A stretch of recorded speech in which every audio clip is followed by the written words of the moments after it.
voilà, donc après vous arrivez sur votre wallet. Donc moi j'ai créé un wallet vierge du coup pour les besoins du tuto. Donc forcément il n'y aura peut-être pas toutes les informations que vous avez sur votre wallet. En tous les cas, première chose pour les francophones, c'est ici en haut à droite pour changer la langue en français. Le mainnet c'est le réel, le testnet c'est la version test. Donc là on est sur le réel. Donc certains se demandent du coup où sont leurs zines. Donc leurs zines se situent en haut dans la balance ici. Tout ce qui se situera en bas dans la colonne, du coup ça sera du coup tous les tokens. Les zines sont ici dans la balance, donc vous avez la valeur d'un zine, la correspondance en USDT, et vous avez la même chose avec les tokens, donc du coup ZRC20 avec la correspondance en USDT. Voilà. Donc là on se situe sur cette page là, la page correspondant à mes jetons. Donc tous vos tokens vont être listés ici et vont du coup se mettre les uns en dessous des autres. Voilà, donc on va voir les différentes fonctionnalités. Là vous avez tout ce qui correspond à votre portefeuille, donc votre adresse wallet. Si vous voulez faire une impression papier, vous pouvez le faire. Copier votre adresse wallet, c'est ici. Faites un copier-coller. Donc faites des copier-coller, ne tapez pas du coup caractère par caractère, ça n'a pas de sens. Faites des copier-coller, c'est comme ça vous êtes sûr.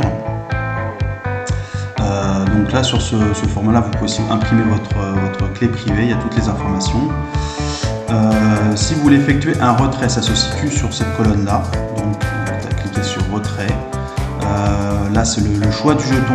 Donc vous avez tous les jetons qu'il y a sur votre wallet. Vous choisissez celui que vous souhaitez envoyer. Et le nombre de jetons, le montant, ainsi que l'adresse wallet. L'adresse wallet ici. Donc toujours pareil, votre adresse wallet, sélectionnez-la bien de bout en bout.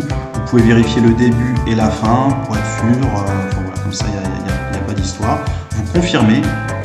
Une fenêtre va apparaître de confirmation.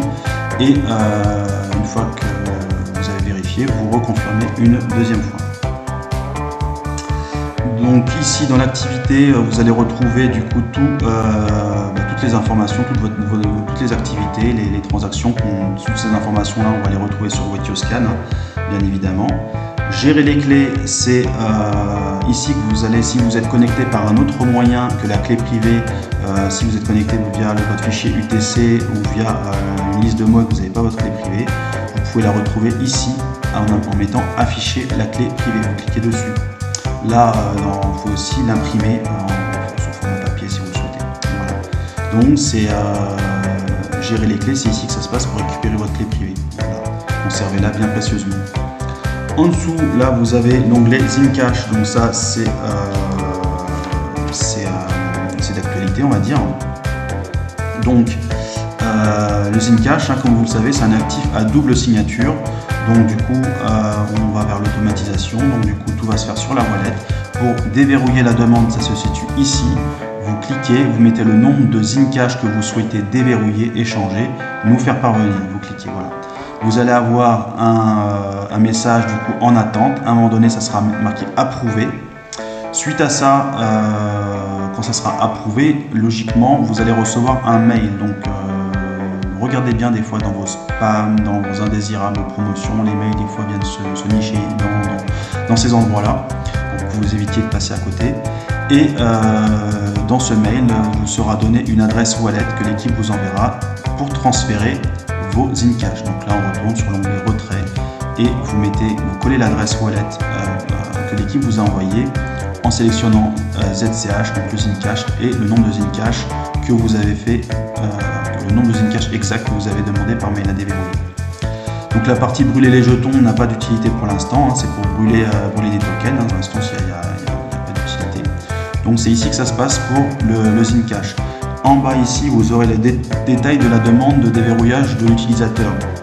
Donc toutes vos demandes de déverrouillage seront listées sur cette partie basse. Vous pouvez les annuler via le bouton cancel ou annuler le statut pour voir où ça en est, est-ce que ça a été approuvé, est-ce que c'est toujours en attente. Donc voilà pour la partie Zcash.